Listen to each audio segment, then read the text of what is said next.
सबको जय मसीह की। ईश्वर का धन्यवाद हो, उसने हम सबको यहाँ पर इकट्ठा किया। हम सचमुच परमेश्वर के जीवित लोग हैं और जिंदा कलीसिया हैं, इसलिए सब लोग अलर्ट होकर बैठे हैं। यीशु मसीह ने हमारे लिए बहुत दुख को सहा, इसलिए अभी थोड़ी सी गर्मी है तो कोई बात नहीं है ना। जितने लोग भी आज दुखी हैं कि यीशु मसीह क्रूस पर चढ़ाया गया, उनके लिए ये न्यूज़ है कि दुखी होने की कोई ज़रूरत नहीं। यीशु मसीह आज जिंदा है, अपने चेहरों पे मुस्कान को ले हैं। यीशु मसीह ने 7 वचन बोले थे क्रूस के ऊपर। जब यीशु मसीह क्रूस पे थे, जिन्होंने कभी भी नहीं सुना वो तो और ध्यान से सुना। 7 वचन बोले थे। जैसे हम कहते हैं ना, जब कोई मरते वक्त आखिरी शब्द बोलता है, हमें याद रहते हैं ना, हमारे बड़े बुजुर्गों के टाइम पे हम सुनते हैं कि उन्होंने आखिरी बात कही है। ये आखिरी 7 वचन है, इसको गोल्डन वर्ड भी कहते हैं, सुनहरे शब्द हैं ये। इसलिए अभी हम इनको सुनेंगे और पास्टर ने अच्छी बात कही कि इसको हम याद भी करें, हमें याद भी रहना चाहिए ना। तो हम लूका 23:34 में यहाँ पर देखते हैं। मैं एक बार ही पढ़ दूंगी, फिर हम थोड़ी देर उसके बारे में बात करेंगे। तब यीशु ने कहा, हे पिता, इन्हें क्षमा कर, क्योंकि ये जानते नहीं कि क्या कर रहे हैं। और उन्होंने चिट्ठियां डालकर उसके कपड़े बांध दिए। यहाँ पर हम क्या देखते हैं कि यीशु मसीह ने क्या कहा, क्रूस पर चढ़ा हुआ है, उसके हाथों में, अभी हमारा प्रोजेक्टर बंद हो गया, नहीं तो पास्टर जी ने फोटो लगा दी, हाथों में इतनी मोटी मोटी कीलें लगाई हुई हैं, उसके पैरों में कीलें गड़ी हुई हैं, उसको कोड़े मारे गए, उसको 39 कोड़े मारे गए हैं, एक कम 40, जिसमें 250 ग्राम मांस बाहर निकल के आता है। उसके ऊपर थूका गया है, उसके बारे में बुरा बुरा कहा गया है, उसके ऊपर इल्ज़ाम लगाए गए हैं, उसकी बहुत बेइज्जती की गई है। लेकिन ऐसे हाल में अगर हम हो, है ना, तो हम तो बिल्कुल भी नहीं कह सकते कि परमेश्वर इनको माफ़ कर। और उस टाइम हम ये कहने की बजाय हो सकता है कि मन में गालियाँ दे रहे हैं, है ना, हमें ज़रा सा भी किसी ने कुछ कह दिया, हो सकता है हम ये प्रेयर कर रहे हैं कि परमेश्वर इनको इससे भी बड़ा बदला दे। लेकिन जो यीशु मसीह ने ये बात कही, हे पिता, इन्हें क्षमा कर, क्योंकि ये जानते नहीं कि क्या कर रहे हैं। क्योंकि वो सचमुच नहीं जानते थे, कि उनको ये नहीं पता था कि ये परमेश्वर का पुत्र है और ये हमें बचाने के लिए दुनिया में आया। उसने बहुत बड़े बड़े चमत्कार उनके बीच में रहकर किए, बहुत कुछ किया। उन्होंने चंगाइयाँ तो ले ली, छुटकारे तो ले लिए, लेकिन आखिर में यीशु मसीह को सबने छोड़ दिया। यहाँ पर हम क्या देखते हैं कि यहाँ पर जो यीशु मसीह है वो पिता से बात कर रहा है। इसका मतलब ये नहीं कि हमारे 2 भगवान हैं या 3 भगवान हैं, वो एक ही है, लेकिन एक स्वर्ग में था और जो शरीर में होके आया वो यीशु मसीह था। यीशु मसीह इस टाइम पिता को बता रहा है ये बात। कई बार हम माफ़ भी कर देते हैं, फिर हम सबको बताते भी हैं। जैसे आज मैं सोच रही थी कि हम बताते हैं, हाँ, इसने मुझसे इतना बुरा किया पर मैंने उसको माफ़ कर दिया। लेकिन यहाँ यीशु मसीह ने कोई भी अनाउंसमेंट नहीं किया कि मैं तुम सबको माफ़ करके जा रहा।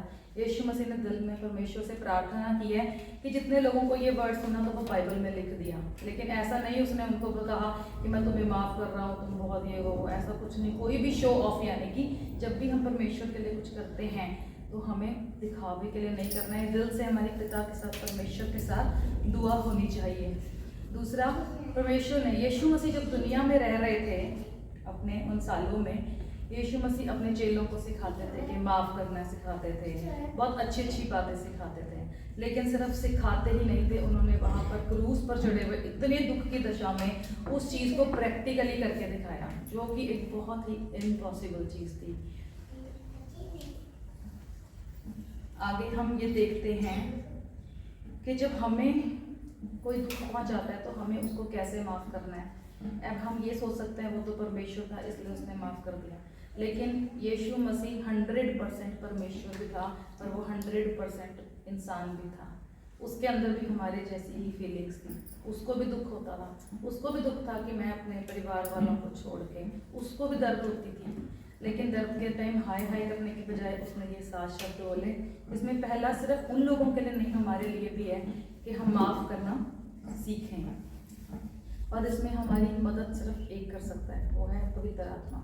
यीशु मसीह ने हमें सहायक के रूप में पवित्र आत्मा को दिया है। जब भी हमसे होता है ना कि हमें माफ़ नहीं हो रहा है, अभी हम माफ़ी की बात कर रहे हैं, अदरवाइज कोई भी हमारे अंदर कमजोरी है, चाहे वो झूठ बोलना, गाली देना, नशे करना, कुछ भी, किसी के बारे में नहीं सोचें, अपने बारे में सोचें कि मेरे अंदर क्या प्रॉब्लम है।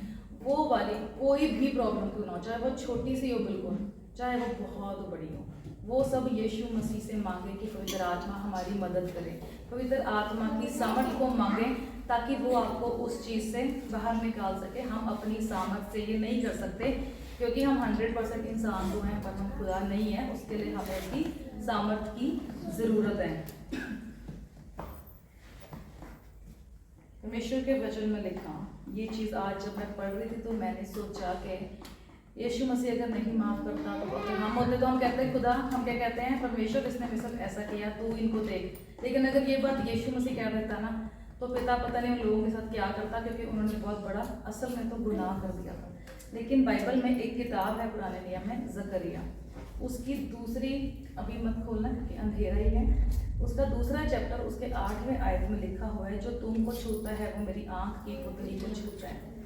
और सोचो अगर हमें छूने के लिए परमेश्वर ने इतनी बड़ी बात बोल दी, उसके अपने इकलौते बेटे को छुएगा तो परमेश्वर क्या कर देता। लेकिन वो भविष्यवाणियाँ जो लिखी थी यीशु मसीह के आने से पहले वो पूरी होनी थी। अगर यीशु परमेश्वर पिता उस टाइम रोक देता कि नहीं मैं अपने बेटे को बचा लेता हूँ, तो बेटे को तो वो बचा सकता था, उसमें इतनी सामर्थ्य थी, लेकिन हम नहीं बचते। वो जो क्रूस की मौत उसने सही, वो हमें सहनी पड़ती। इसलिए हमें चाहिए कि हमें ज़रूरी है, हम सिर्फ इसलिए इस दिन को याद करते हैं किसी दुख में नहीं, ताकि हम ये याद कर सकें कि यीशु मसीह ने हमारे लिए क्रूस पर अपनी जान दे दी। और एक बड़ी बात, जितनी बार भी हम गुनाह करते हैं, ये मुझे किसी ने सिखाई थी इसलिए बता रही हूँ, ये मेरे लिए भी है, आपके लिए भी है। जितनी बार भी हम गुनाह करते हैं, चाहे हम एक छोटा सा झूठ बोल दें या बड़ा सा गुनाह करते हैं, उतनी बार हम यीशु मसीह को क्रूस पर चढ़ाते हैं। अगर आज 10 बारी गुनाह कर दिया मैंने, यीशु मसीह को 10 बारी मैंने क्रूस पर चढ़ा दिया।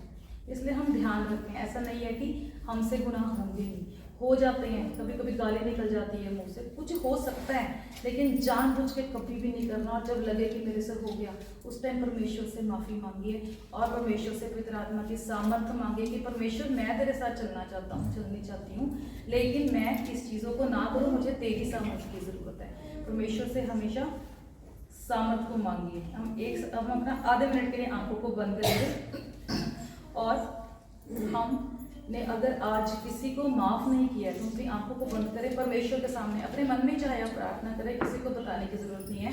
अगर आप किसी को माफ़ करने में बहुत परेशानी को महसूस कर रहे हैं कि उसने मुझसे बहुत बुरा किया, आज परमेश्वर के आगे रख रहे हैं, परमेश्वर को करने दे जो करना है, आप उसको माफ़ कर दीजिए, क्योंकि उसके वचन में लिखा जिस तरह हम अपने अपराधियों को माफ़ करते हैं, तो भी हमारे अपराधों को परमेश्वर माफ़ कर। Hallelujah, hallelujah. जितने लोगों ने मेरे खिलाफ कुछ किया, तेरे बच्चों के खिलाफ कुछ किया, प्रभु जी, हम तेरे पवित्र आत्मा की सामर्थ्य को मांगते प्रभु जी कि हम उनको माफ़ कर सकें। परमेश्वर बता प्रभु जी, हमें तेरे जैसा दिल दे मेरे परमेश्वर, हमें गुनाहों को माफ़ कर परमेश्वर। प्रभु जी तेरा धन्यवाद करते प्रभु जी, यीशु के नाम से मांगते हैं, आमीन। अभी आप वहीं पर बैठे हुए एक बारी अपने लिए प्रार्थना करें कि परमेश्वर मेरे गुनाहों को माफ़ करें, क्योंकि जब हम दूसरों के गुनाह को माफ़ करते तभी हमारे गुनाह माफ़ करते। हालेलुया, प्रभु जी खुदा परमेश्वर, तेरे बच्चे जो मांगते मेरे प्रभु जी आज तू दे, मेरे सारे गुनाहों को माफ़ कर, अपने लहू से धो के मैं माफ़ करने वाला दिल दे प्रभु जी, तेरा शुक्र करते प्रभु जी, सारा आदर महिमा यीशु नाम को देते, मांगते प्रार्थना यीशु के नाम से, आमीन। सबको जय मसीह।